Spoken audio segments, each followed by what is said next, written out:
But yeah, thank you both for taking time out. I appreciate you must be obviously busy with various festival related things and life. So thank you for taking the time out. Well, thank you so much for Yeah, having us. no problem.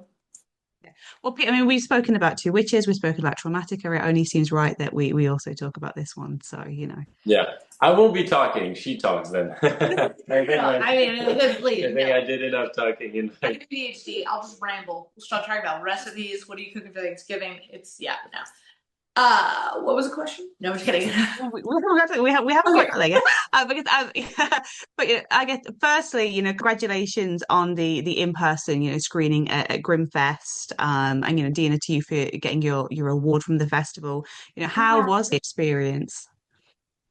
It was rad. It was really cool to see people who are lovers of horror films come in and just be tickled pink, you know, and walk out and be like, that was so flippin' rad, man. And I'm like, oh, thanks, dude. And these are real old deadheads, like they've been watching horror movies since they were born. So it's really cool for them to be like, I really loved it. And because that's all we want is for people to watch it and be like, hell yeah, this is sick.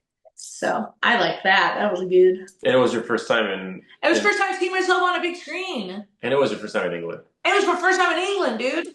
So yeah, so like all of it, I was just like a kid in a candy shop. It was awesome. Yeah, it was great to see people chuckle and then people react. Yeah, it was. I mean, yeah, it was your first time to see yourself on a big screen. It was my first time to see myself on a Oh, big screen too. We had done like a little test in a small theater in LA before because I was so nervous for the DCP to work, and it was really last minute, so we were kind of like nervous to see ourselves on the big screen. But I mean, Grimfest was so. I mean, it was so. We were so happy that they gave us this opportunity yeah. because that's like when we were shooting this, it was like so like rogue. We went like even more rogue than Two Witches. Like it was so that sometimes we would question if it was ever gonna be in front of someone. Which eventually then, well, I mean, we're super super proud of this film, but it But was we're still questioning. No but one. we're still, you know, we're still, yeah, I think, see, making it like the way we made it, sometimes we would forget that could look like a full-fledged movie, on the big screen. Yeah. So it was good to see people react to that and then talk to some people afterwards saying that they had really liked it and that they wanted to, have your autograph and I doubt that. Yeah, yeah, that was crazy. I'm just over there like crayon Dana Silva. Nice. And I guess for those that missed it at Manchester, the film is going to be screening as part of Grimfest online. How are you feeling about that inclusion and how have you found working with the festival? I know, Pierre, you've worked with them on your previous films, but how are they to work with? Well, Oh, oh, I love Simeon and Rebecca. Yeah. and Rachel. Rachel, shit. She's really Rachel, bad at names. Rachel. Yeah. Fuck. Simeon and Rachel. Rebecca. Fuck. No, Rachel. Rachel. God. Anyways, I love them both. They are amazing, and like everybody that their whole team that they kind of curated, all of the folks that work there were so rad too, and just made the festival that much better because it can be overwhelming and kind of also spread out and like kind of like what do I do? And they were just always there being like, do you want a pint and like hang out with us and just tour us around. And it was just it's a great festival. Yeah, yeah. The support they gave us, the accommodation, everything, Yeah, the and room. and yeah, I was really pleased to receive Simon's email saying like, "Oh, do you want to be in the online edition?" I think we had a later screening. It was like 10:30 p.m. So to be able to reach an even bigger audience now later with the online screening, online, yeah, festival, like we can have more people discover the film. Also, I think this film since it's like a really small film, I think it plays well on a smaller screen too. Yeah. And like pizza, beer, Yeah, maybe a couple so shots of whiskey. This film is gonna go off. I think this film perfectly. more like if I were to compare it to Traumatic, I think this film is more small screen friendly. It doesn't rely on the experience of a like a super 5.1 sound with like jump scares. It's more like it's performance based and it's more like dialogue based in that sense. Where I think we'll see how it plays online, but I think online it'll do. I think it'll do just fine in terms of experience. So I'm really excited to reach a broader audience and have more people see it, more people review it, etc. And you guys have obviously been friends for a number of years, but how did you meet? Oh, so that's the question for you. How did we meet? So I was living in a house in Cypress Park with three guys, and we would have a jam night every Wednesday. And it would start like at 10 p.m. and go to like 5 a.m. and just like music, get a big grand piano, full drum kit and everything. And so all of a sudden, this like French dude walks in with a black turtleneck and a leather jacket, and I was like, "Who the fuck?" You know what I'm saying? He's coming into my house dressed like a GQ model. What the hell? So I talked to him. He's like, "Could we get some French?" Blah, blah, blah. And I was like, "All right." And then that guy went downstairs and started playing Chopin or some shit on the fucking piano. Am I allowed to cuss? Sorry. Okay, cool. And then started playing on the piano. I was like, "Whoa, what's going on?" And then he played. Didn't you play Last Christmas? Mm-hmm. And then he played Last Christmas, and I was like, "What do you know about George Michael?" And he was like, "It's my favorite song." And he doesn't even have an accent. That's so racist to French people. Anyways, and yeah. So after that, we just hit it off, and I was like, "All right, Frenchie, let's hang out." Yeah. So then, Yeah, and then I remember you brought me Christmas decorations to my house. yeah, I think that was the beginning of our friendship. But you didn't like me at first because I could be standoffish and yeah, kind of like douchey from the outside, and so. yeah. If you look at him, he just stands in a corner. He's dressed all in black, and he's just like, you know. But I think it's thanks to George Michael, basically, Yeah. which is sad George, because then we became friends over George Michael that died like that later that year. winter of 2016 where Yeah. he died literally. Yeah. Yeah, on Christmas Day. My dad Did he die on loves Christmas Carol Day, Spencer.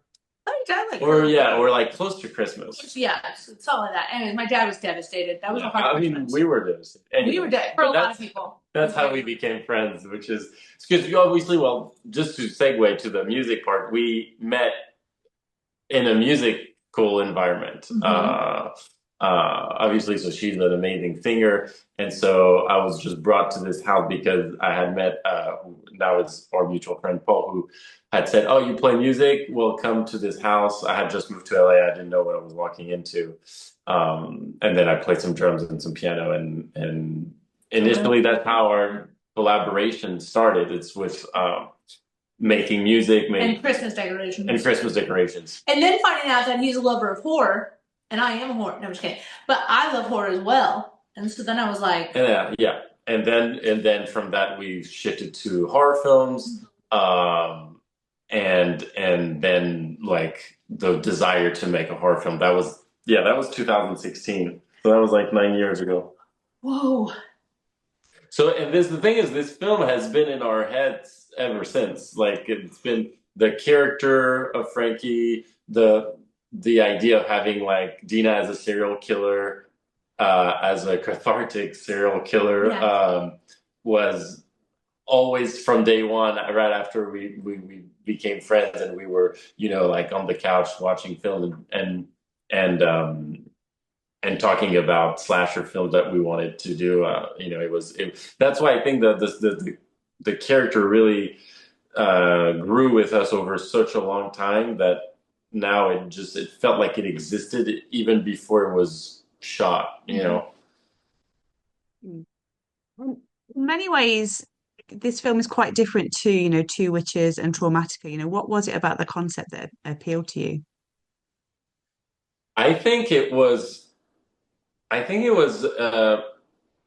In a sense, maybe even more natural to do it that way. I don't know. I think, well, Dina brings such a different touch also to the film. I like humor. It's funny because Dina will be like, she didn't know I was funny when she first met me, and then, we did a whole like mini series of like. But then eventually she realized, I had a sense of humor. So I was like, oh, that's pretty good. So we started with a web series that we never actually released, but we should release it because I think it's really funny. Yeah. Which was a one woman show. It was just Dina, and we can send you some episodes. So we had done that before we had done Frankie, right? And I think this maybe It's the alter ego of that woman, that Ramona Lombardo. yeah, Ramona Lombardo was like this character we built. It's like maybe Frankie's good Good side. side. Like if she had a twin that was not evil, Yeah. but still quirky and funny, Just wanting love, to be loved, and desperately needed to for looking for love. But so I think we did that, and I think this probably gave the DNA of Frankie in that sense. That's why it's probably so different from my other films, where it's really a one woman show. What I think. My other films are more like cast ensembles with like lots of people, and here it's. I mean, I would love to talk about the cast of Frankie actually later, but this is still like, Dina is the main thing, and then there's things that are glued to her, but it's like the centerpiece, obviously. So I think from the very beginning, we wanted to make this film. It was always going to be a very character driven. Centerpiece of a movie like that, which then Dina, you being funny and being, adding such a different artistic touch, I think then it's natural that the film ends up being very different because it's very art is driven in that sense, of you being the center, and so then whatever you do will. It's a lot more raw and kind of little unhinged to the way that like Two Witches is filmed, where it's more like this is where it goes and then that's where it goes and this is where, and it opened a door and then you know what I mean. And so Frankie's more like this happens and then now we're over here. Stay with me, and now we're over here. Yeah. So it's yeah. Frankie is maybe more. I would say even more European. I know Two Witches. A lot of people say it's like Italian giallo. This looks more like raw European filmmaking. Like I'm not really asking myself too many questions. Let's just go. Let's just do this. Almost like docu style, but not quite. But we follow this serial killer, and that's it. And we're not really worrying about the temporality of things or the. I think it was just like focus on the character, focus on the performance, and yeah. We had a great time filming. A lot of blood, sweat, and tears. Mm-hmm. A lot of very cold nights. A lot of getting sick. But yeah, it was it was difficult. It was a triumph. But we did it. I guess similarly, Dina, the story within the film, it's quite personal in places to you. Why was Pierre the right person to convey your story? Well, okay, so we've been friends for a long time in a band and with filming, and so he's seen me through a lot of, it's been going to be 10 years, or it already is, since 2015 or 2016 will be 10 years. Yeah.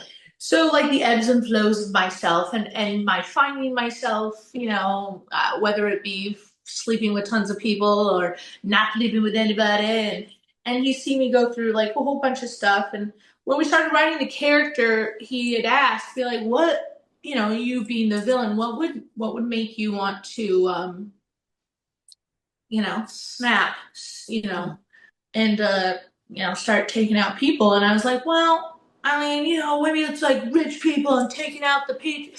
But then it was like, yeah, sure. And then he was like, but what else? And I was like, well, I mean, people that have a privilege that I don't, which is, just also an envy of like taking out those that I look at every day and I'm just like, you don't know what you have. And that sadly would be beautiful women. And that's not in a way of just like, I think everybody's envious of all kinds of people, especially, men or young boys that can't get super fit, right? Or like a chiseled thing, because it's also genetic to get super chiseled. And look at those men that are just out there being like protein, creatine. And it's hard to just see that all the time and not be able to get that per se. And so, especially in LA. And especially in LA where it's around you all the time. And even when you meet the people, it's just like, oh, so like, what do you do? And it's like, oh, I work at a pizza place, but I got a brand. You want want to call on Saturday? And like, anyways, you know, and so like there's just this pattern of, I don't know, of seeping in of this thing that it's just the hierarchy of beauty, I guess. And Peter and I were like, yeah. And he's like, you should write some stuff. And then very sorry to be like, all right, we're gonna do this, and then yeah. And so I think a lot of people get a little turned off because I kill so many women in the movie, but I also kill men. I just want to make sure that people know I kill a lot of men. I love men. I love killing them. It's, you know what I mean? So it just wasn't filmed as much, but I did it behind the scenes. And so I think a lot of women get turned off of that. And I just want them to know it is nothing against like women. I think there is a lot of struggle between in the feminist movement and like all of us women even with each other. And we can say all the time, oh, like I love my sisters. Like, yes, women, let's go. But there is this insidious taint that the patriarchy has put on us to battle each other, right? And like to compete against each other. And I think that's going to take a while to clean off, and for us women to grow out of that. And so I think this movie kind of shows that in a way. Even though I don't want to tear women apart at all, I love women, and I just like this character is just showing a little light on that. You know what I mean? On the struggle that we have of, you know, not seeing that we're the same. Like you can have eating disorder and be skinny. You can have an eating disorder and be bigger. You can have a confidence, you know, like body dysmorphia, be skinny, be bigger. There's so much similarities on both sides, but we just don't see or talk about it because I'll look at the girl and be like, you're so lucky. And then she could look at me and be like, wow, like, you know, like, look at that, like she's so confident, but we're both like in the same boat. We also need to talk. Women need to talk more. We need to start a Facebook group. Let's talk. I don't know. But yeah. That's what we try to do at the end of the film, which I think it's personally from all my films my favorite, and excuse me, my favorite ending in terms of how we take a character from point A to point B. Just to maybe paraphrase what Dina just said, I think her character goes after women because it reacts in such a primal, not very understanding of her anger way. And so she doesn't see the bigger problem. She just sees the tip of the iceberg that's right in front of her, which is the pretty woman that she thinks she isn't, and that the society champions the pretty woman. So she goes there and she doesn't understand the whys or the how that happens. So she just takes out these people that she scapegoats up until the very end, where she, like you were saying, she realizes that the body image and the body problems that everyone actually in our society struggles with can be just this model skinnier woman who's actually going through hell with her boyfriend and her daily life, and then she realizes at the end.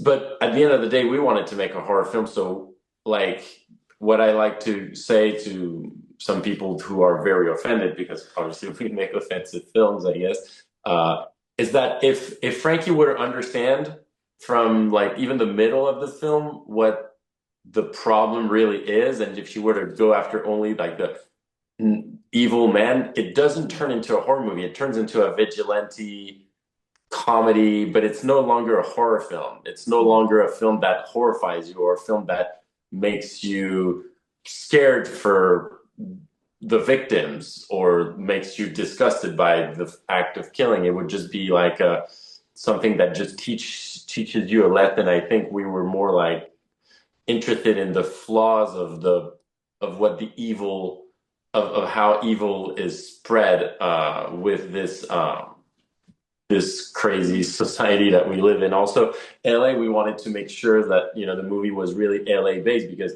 maybe, I don't know, we've lived in LA for so long now that, you know, for us, it feels like such a big part. It might not be as big of a part in other cities of the world, but in LA, like looks are so, they're so like everywhere, you know, and that's why when Dina says, you know, you talk to some people about, you know, maybe you're trying to do this and they will explain to you how they look so good, but then sometimes they just look good because all the prettiest people of the world go to LA and they're just like genetically, gifted or whatever you want to call it. And then Yeah.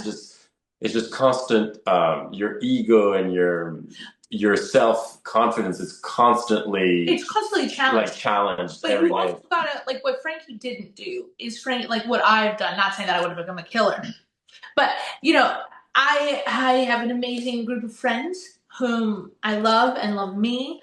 Um, Gaining confidence through like expressing my art, my talent, being fulfilled in those ways. I have a great like therapy too. God, love it. And just helping me gain that confidence within myself. So I stopped that envious nature of wanting to be like other women and just enjoying who I am. And Frankie didn't get that, and though a lot of women don't get that, life is fucking Yeah, I hard, think I and think yeah, it was fun to write Frankie and just think of all the worst things that could happen to a human to push that person to, the the worst the worst side of themselves. And to go back to, I think Dina and I, we have like we are really like what's it called? We have such a good communication that I think I could push her. That I don't know if other directors would have pushed her. like he just goes like this, and I'm like, "What do you want?" No, Just no, kidding. I no, was but like, like "No." like an example, for example, at the end of the film, I mean, towards the end when you have like the conversation with Stephanie says, who's an amazing Who's actress, by fucking the way, bomb.com? when she's convincing her to take the mushrooms.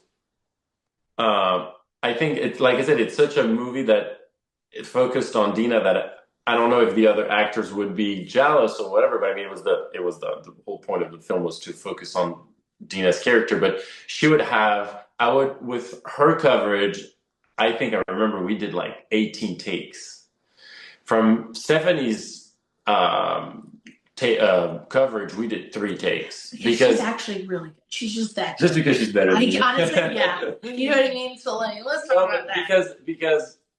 because her character was not as multi-dimensional as yours, But I she's think, also been because that it's good. just the way the Yeah. character is written. So I think what she was doing was Spot on it, everything. it was easier to be like, okay, we don't need to, also we're running out of time, but we don't need to explore more than this performance because this performance is the performance we need. But then when it was Dina's turn, every time in the movie, it would be not that the takes were bad, but it was more like Exploratory. exactly. It's like I would take her, I would push her to like different things and see what sticks the best, Yeah, like a hot poker. We would really dive into a lot of different emotions.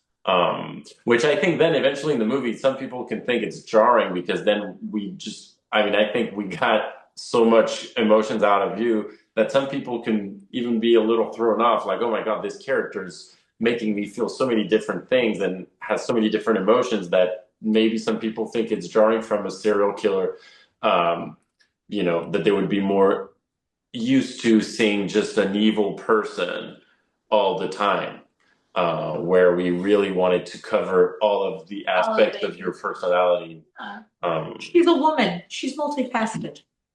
We wanted to, put the stress on the gray areas rather than just the, black or white aspect of a character. Yeah. And just like any good serial killer, she has mommy issues. No. But What? I was gonna say, obviously, Frankie does spend quite a lot of time sort of on her own initially, and then, like you say, by the kind of the third act, she's kind of scooped up by this group of women. How was that experience? Going from kind of being on your own and maybe murdering the occasional victim, to suddenly having all of these co-stars around. Well, so Sarah I worked with, Sarah who plays Sarah in the movie, Sarah Grace Lee.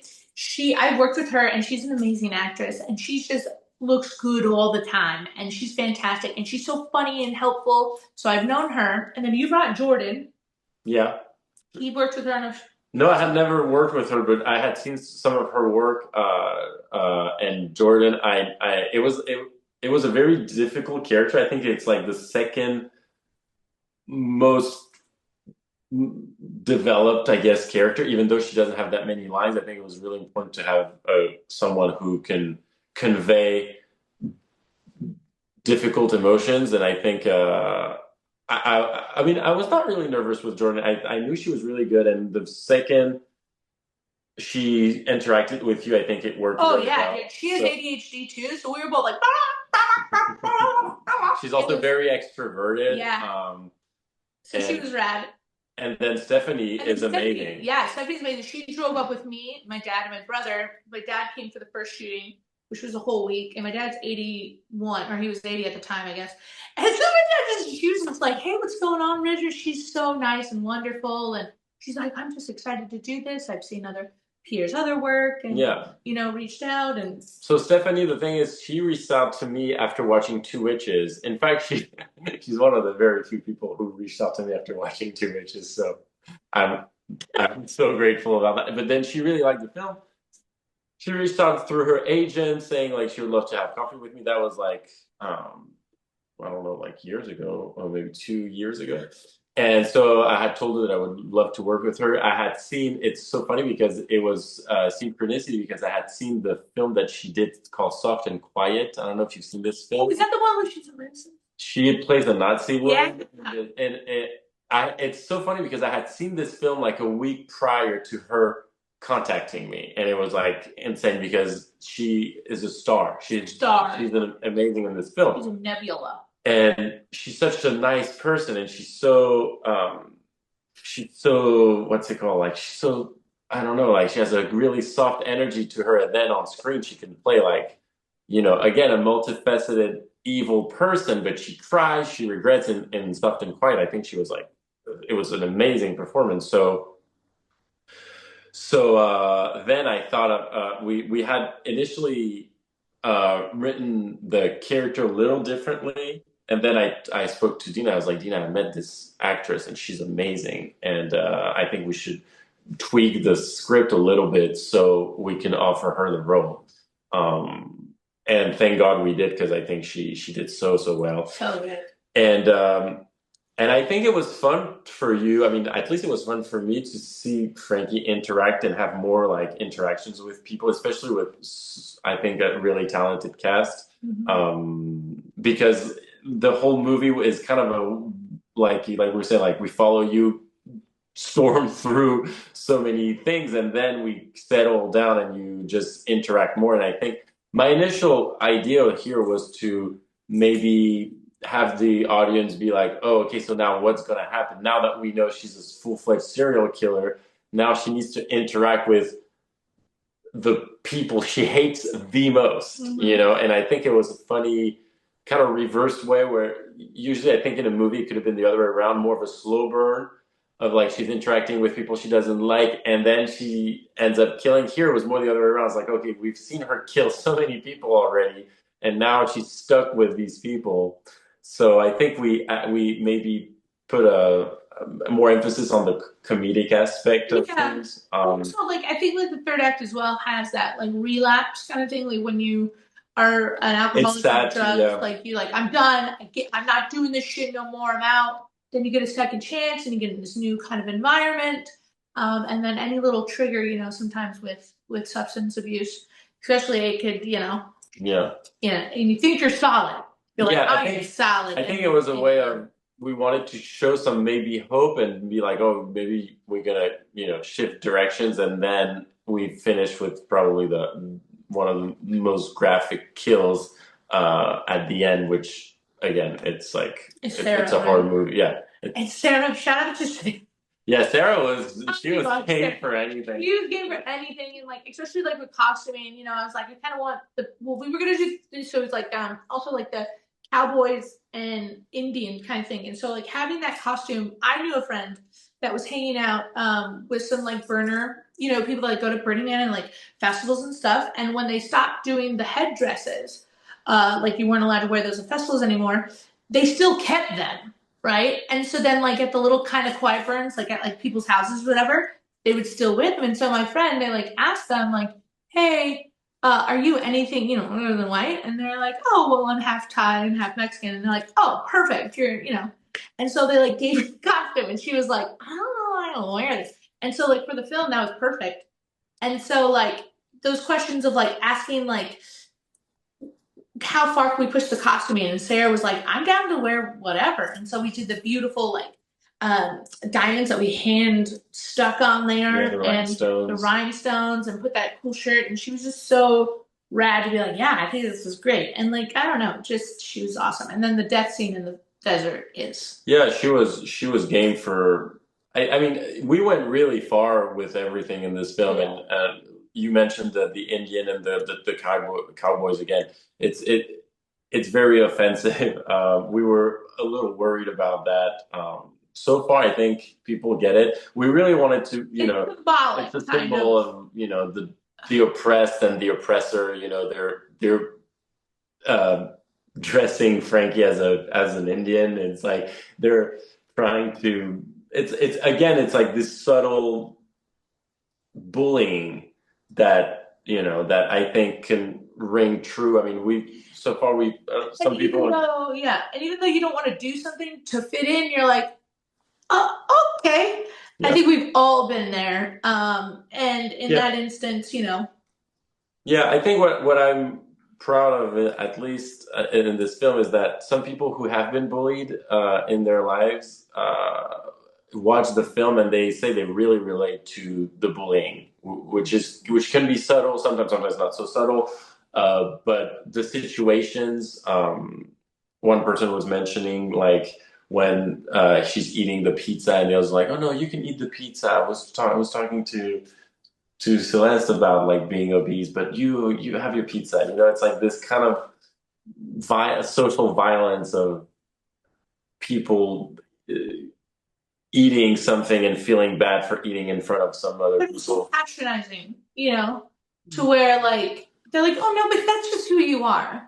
Like you can, yeah, like you like doing that. Like that's cool. Like I Yeah, support like that. okay, you're But fat, it's then fine, that but yeah, like this person is skinny, so they they need need to to stay stay that skinny. way. You're kind of a lost cause. Yeah. Like it's and the movie is filled of things like that. I mean, they're not so subtle, but there are, let's say, very real life situations. Like she can't get to the bar because she doesn't look good and she doesn't look like she would be the fit for entering this bar. Um, so many little things like that that I think The devil's in the we details. hope this. I mean, I really hope this movie can reach a big audience because I think it's going to speak to a lot of people and now, yeah, the question is like, how do we make this film be seen as much as possible? Yeah. And Pierre, you put a lot of yourself into and onto the film, because you're also starring it. Why did you decide that you wanted to be in front of the camera for once? So I initially didn't.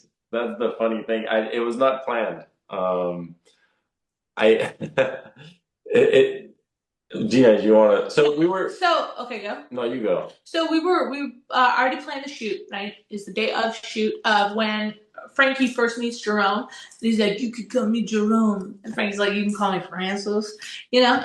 And so we already had that. We're up on the mountain on Griffith Park, ready to go. And the actor's like, "Yo, what's up?" And I'm like, "Hey, where are you?" And he's like, "I'm not gonna be able to show up today." And we're like, "What?" And like that was it. And so we're just there, and I was like, "What are we gonna do?" Yeah, and so it's funny because you know, it's funny because Jerome literally is me in the sense that he dresses like me because that's how I dress. So that was the things I had. That was all he had. So I was So like, "You gotta do it, I was buddy." like, okay, so Jerome will just be me. It's actually it was a happy incident that eventually created the duo because but I mean I'm actually kind of a shy person. I'm introverted. I wouldn't be really confident doing like acting necessarily. I think because the role was something we had written and we knew, and it was like there, and also Dina was showing so much of herself and doing so much, so she was like, "Why don't you fucking do it?"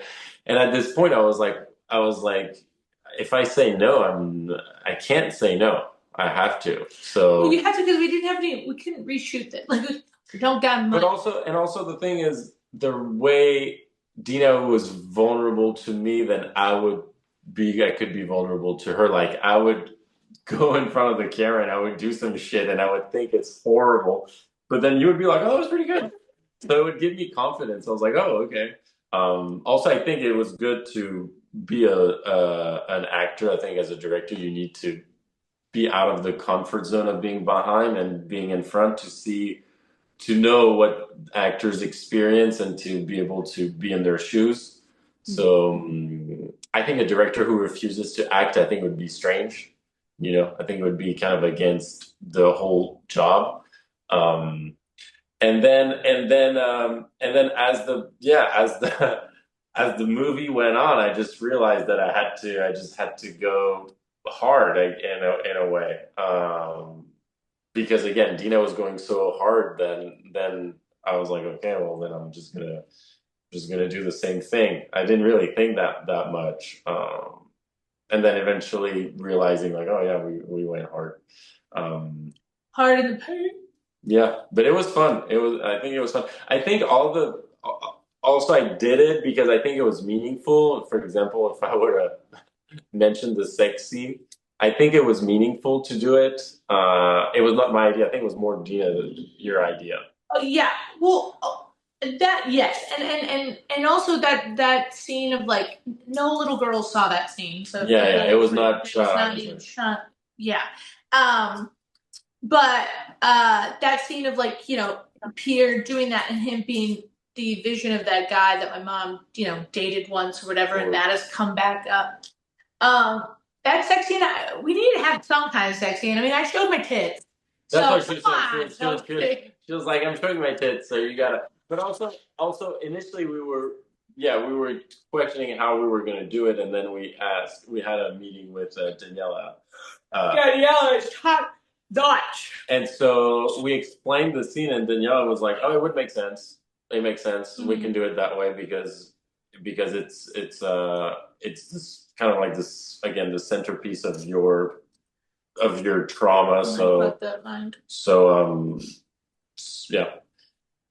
So we did it that way. I don't know. Yeah, and and in that scene, I think a lot of people are like, but it's provocative. Also, People want. yeah, and also I will say, shout out to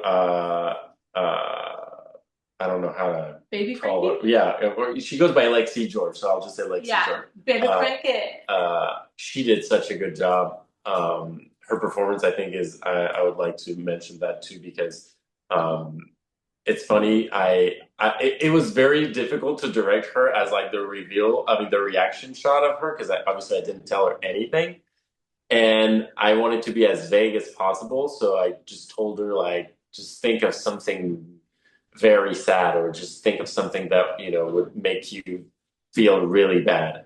But I didn't want to necessarily to even use too many like metaphors because I didn't know what would be appropriate or not. So I was just being vague, and then eventually it was with my mom. I remember we were like, oh, we said because she did, I think, a really good performance.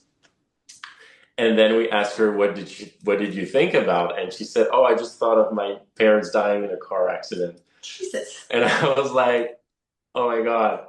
But she was really, really good. And I'm really grateful for her as little Frankie too. I think she makes then the whole character, Little Frankie. Yeah, so much better. And I always love a film set and filmed in LA, and especially when they showcase, different locations in the city. How important was it to you both that you kind of showed off more of the off the beaten path than, what we're used to seeing? Well, you want to go? Well, Dina, well, I'll let Dina speak really.